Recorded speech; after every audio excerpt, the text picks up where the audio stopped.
Hello friends, आज हम लोग 2017 BHU MA economics entrance old question paper का लास्ट पार्ट यानी क्वेश्चन नंबर 91 से लेकर क्वेश्चन नंबर 121 तक का आंसर को डिस्कस करेंगे। ठीक है दोस्तों, स्टार्ट करते हैं।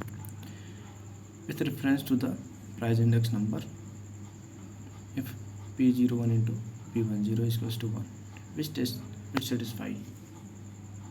दोस्तों हमें बताना है कि इसमें कौन सा टेस्ट ये सेटिस्फाइड करेगा।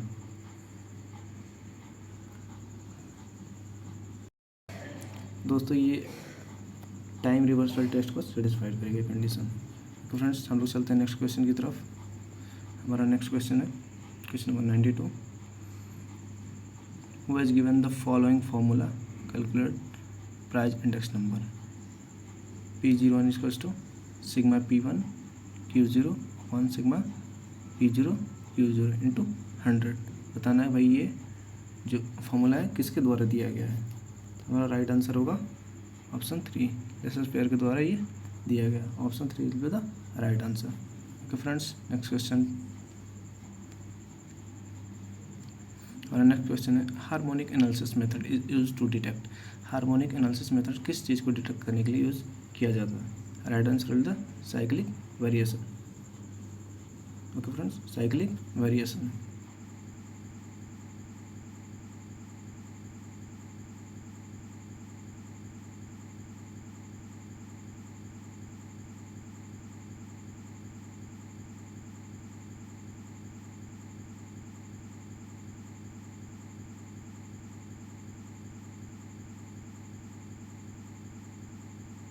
यानी 1/21।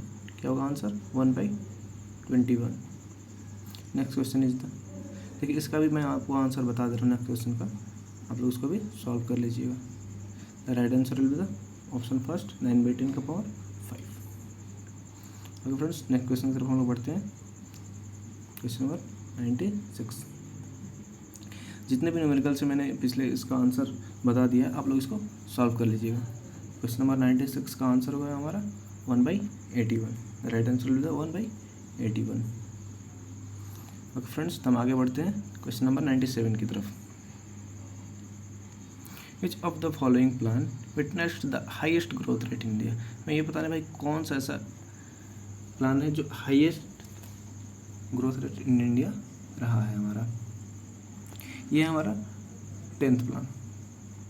Right answer will be the 10th plan. Option third हमारा है क्या 10th प्लान। ये प्लान कब कब रहा है, 1 अप्रैल 2002 से शुरू हुआ था और 31 मार्च 2007 तक चला था। इसमें जो highest growth rate of India रहा था 7.7% की ग्रोथ रेट दर्ज की गई। कितने पॉइंट की 7.7% की ग्रोथ रेट दर्ज की गई थी। ओके फ्रेंड्स, क्वेश्चन नंबर 98 की तरफ चलते हैं हम लोग। What is the perspective planning. Perspective planning के बारे में बताने की क्या होता है। तो right answer will the planning for, यहाँ पर इसका जो आंसर इंग्लिश है जो थोड़ा सा डिस्टर्ब हुआ तो मैं इसको हिंदी में बता दे रहा हूँ, या फिर इसमें लिखा है planning for the future so as meet the long term experience of development in the country. इसका राइट आंसर है क्या ऑप्शन 4। तो फ्रेंड्स नाउ हम लोग नेक्स्ट क्वेश्चन की तरफ पढ़ते हैं। Question number 99। Eco mark symbol related, तो हमें बताना है इको मार्क जो सिंबल है ये किससे रिलेटेड है। इको मार्क जो है एक तरह से हमारा ट्रेडमार्क की तरह काम करता है, तो ये हमारा किससे रिलेटेड है, बेस्ट क्वालिटी ऑफ गुड्स, यानी right answer will the answer 4। Okay friends, next question तो हम लोग बढ़ते हैं। Question number 100। Who formulated the people's plan for India in 1994।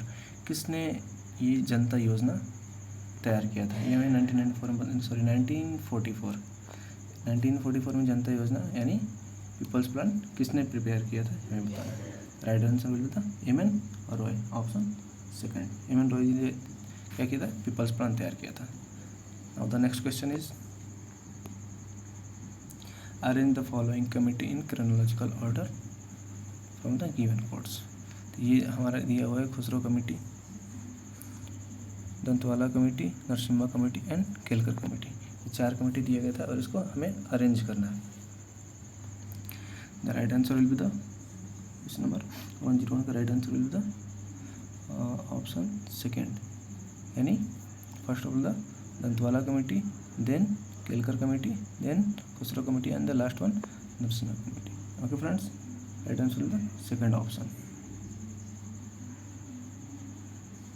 Now question 102.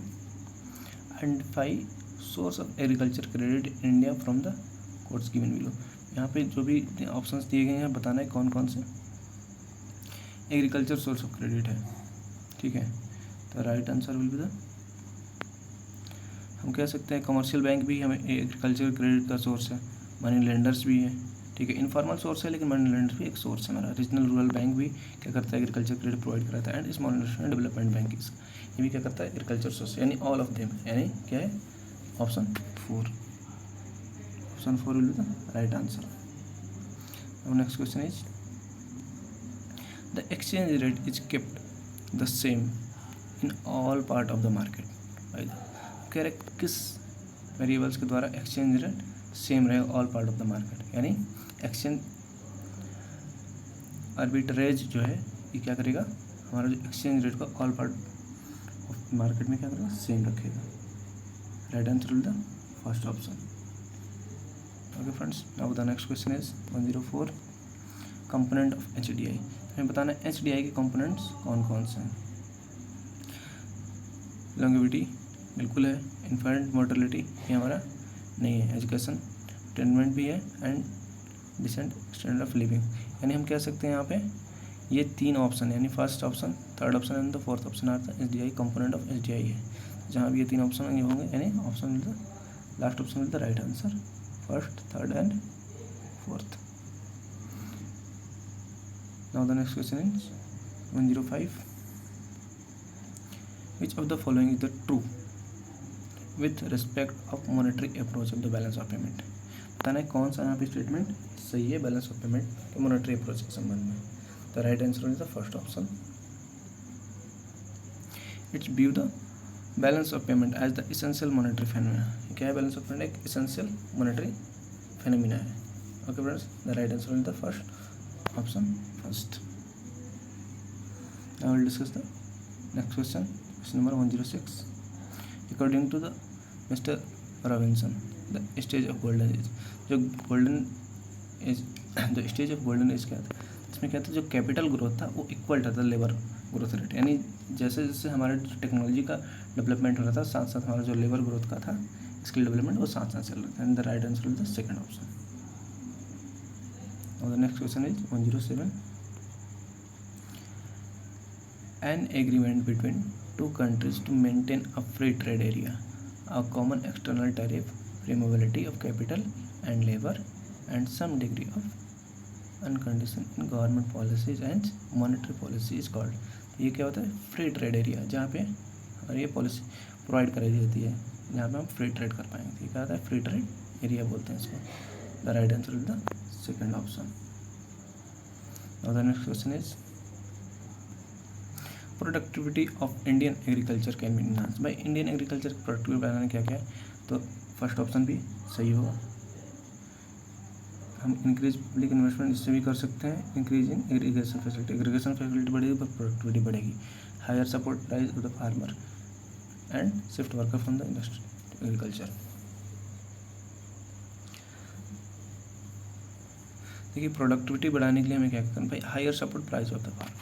अगर जो higher support price to farmer, देखिए इससे प्रोडक्टिविटी कोई बढ़ाने का कोई लेन देन. ठीक है, यहाँ पे फार्मर्स को जरूर मिलता है या फिर शिफ्ट वर्कर फ्रॉम इंडस्ट्री होता है कि इंडस्ट्री टू द एग्रीकल्चर, यानी कुछ जहाँ पे प्रोडक्टिविटी बढ़ाना है तो भाई हायर सपोर्ट प्राइस से भी लोगों को मोटिवेशन मिलेगा. एंड वर्कर अगर शिफ्ट, ऐसे कि हमारे कंट्रीज में almost more people work there needs, तो हम कह सकते हैं कि यहाँ पे हम अगर वर्कर्स को शिफ्ट करते हैं इंडस्ट्रियल एग्रीकल्चर तो वहाँ पे ओवर लोड ऑलरेडी है. मतलब एक तो हमारे एग्रीकल्चर फील्ड में जितने ज़्यादा लोग हैं उससे ज़रूरत से ज़्यादा लोग काम कर रहे हैं. यहाँ पे प्रोफेशनल बेरोजगारी पहले से है, तो यहाँ पे ये ऑप्शन सही नहीं होगा. And the right answer will be the, जहाँ पे हमारे 3 ऑप्शन सेटिस्फाइड करेंगे कौन कौन से, increase public investment, increase irrigation facility and higher support price of the farmer. Right answer will be the option second, first, second and the third. The next question is question number 109. Stolper-Samuelson theorem postulates the imposition of tariff by the national causes the real income of the factor of nations। ये हमें बताना है कि भाई जो स्टॉल्पर-सैमुअल्सन के theorem जो postulate करता था imposition of tariff by the nations, जिससे क्या होता था real income of the factor of the nation. The right answer is the option 4 scarce factor to rise. क्या होता है जो स्केयर फैक्टर से उससे रिलेटेड वो बढ़ जाते थे। Now the next question is question number 1110। Which of the following is credited with introduction of LPG model of economic development in India? The right answer is the Dr. Manmohan Singh.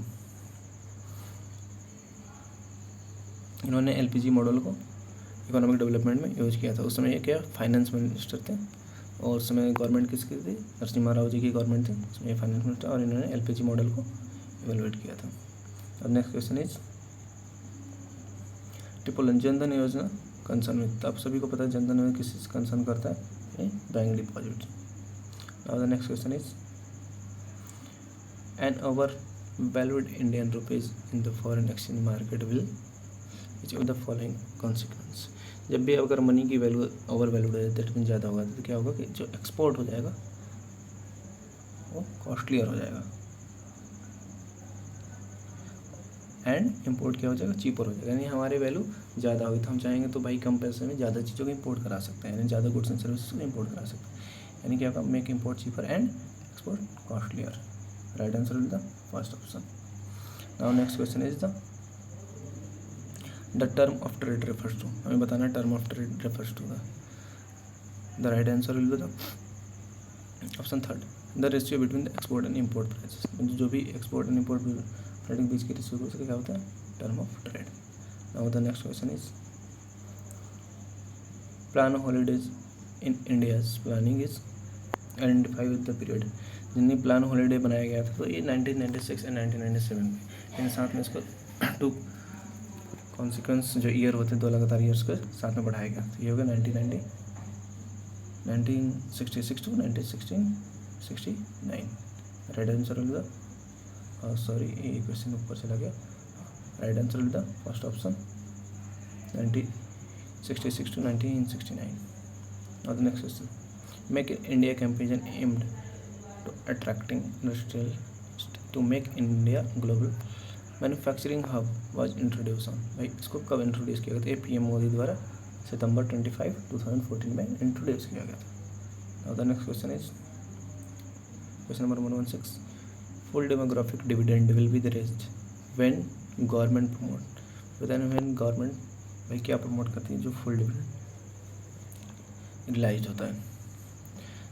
Now right answer will be the option third more skill development. जितना skill development होगा उतना ज़्यादा पूर्ण जनसंख्या का लाभांश प्राप्त होगा। और द नेक्स्ट क्वेश्चन इज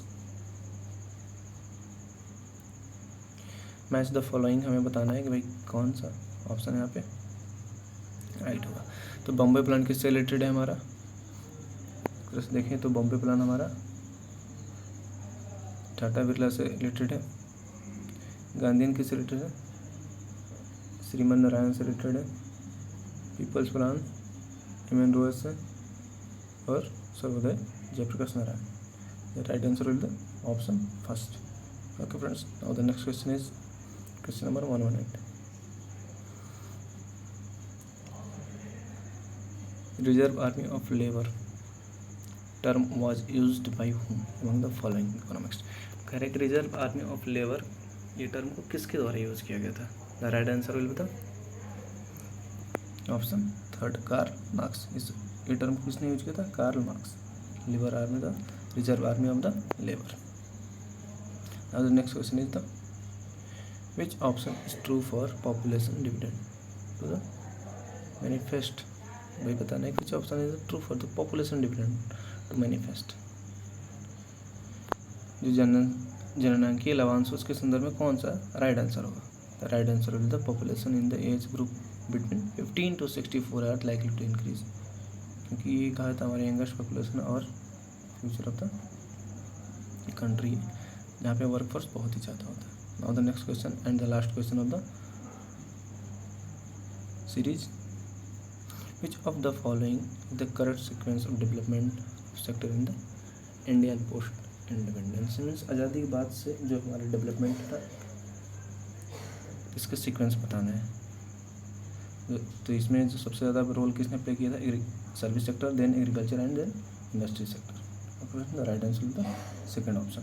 तो ये हमारा 2017 का लास्ट पार्ट जिसमें हमने क्वेश्चन नंबर 91 से 120 तक का डिस्कस किया, यहीं समाप्त होता है। आगे का वीडियोज़ हम आपको प्रोवाइड करा देंगे। Thank you friends.